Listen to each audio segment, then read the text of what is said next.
नमस्कार मंडळी, कसे आहात सगळे? मंडळी, सध्या पाऊस बऱ्यापैकी पडतो आहे आणि परिणामी बऱ्याच जणांना वाताची दुखणी किंवा कफामुळे होणारे सर्दी पडसे हे बघायला मिळतात.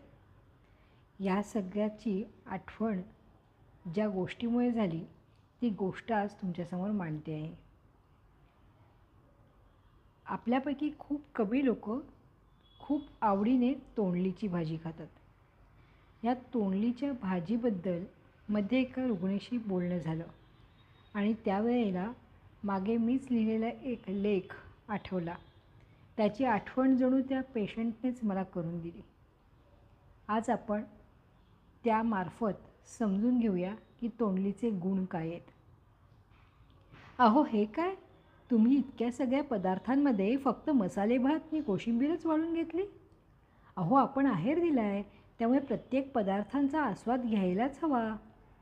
होय हो, पण मसाले भात आणि कोशिंबीर खाऊनच इतके तृप्त वाटते ना की बाकी काही खायची इच्छाच होत नाही मला हल्ली.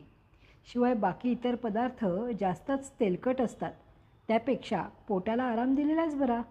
आता साठीही उलटली आहे, त्यामुळे लेकसुद्धा ओरडत असतो, बाबा तेलकट जरा जपून बरं का. म्हणून मी बहुतेक वेळा बाहेर पंक्तीत हेच जेवण करतो. वाफाळत्या मस्त पिवळ्या धमक मसाले भातात हिरवी हिरवी तोंडली उठून दिसते. त्यावर ओला नारळ, पुष्कळशी कोथिंबीर, त्यावर तुपाची धार आणि सोबतीला कोशिंबीर इतके छान जमून येते म्हणून सांगू, अक्षरशः बोटच चाखतच राहावीशी वाटतात. असा हा सगळा संवाद ऐकत आम्हा मैत्रिणींचा समूह बाजूलाच जेवत होता.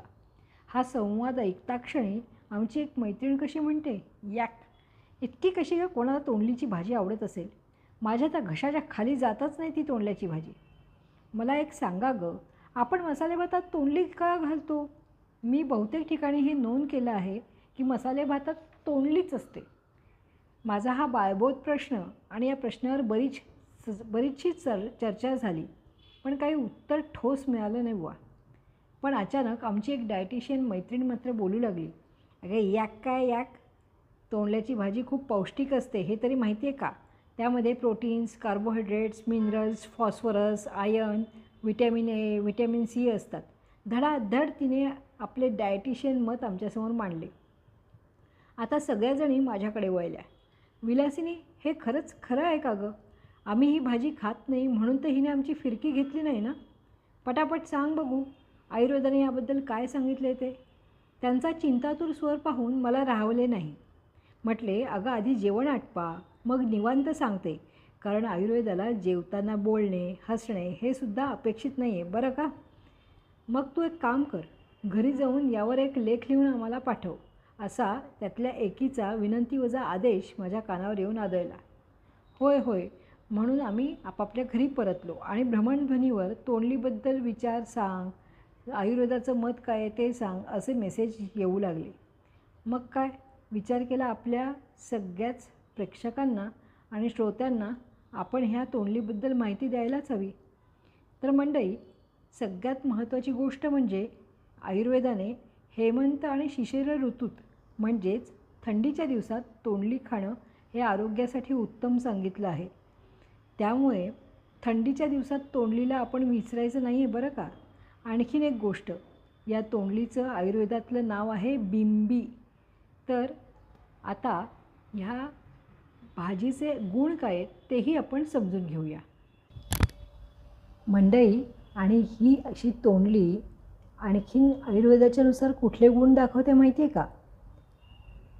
ती कफनाशक असल्यामुळे खोकला येत असताना आत्ता या दिवसांमध्ये आपण नक्की घेऊ शकतो, पण तिचे प्रमाण मात्र सांभाळून वापरायचे, कारण ती गुणाने शीतगुणाची आहे.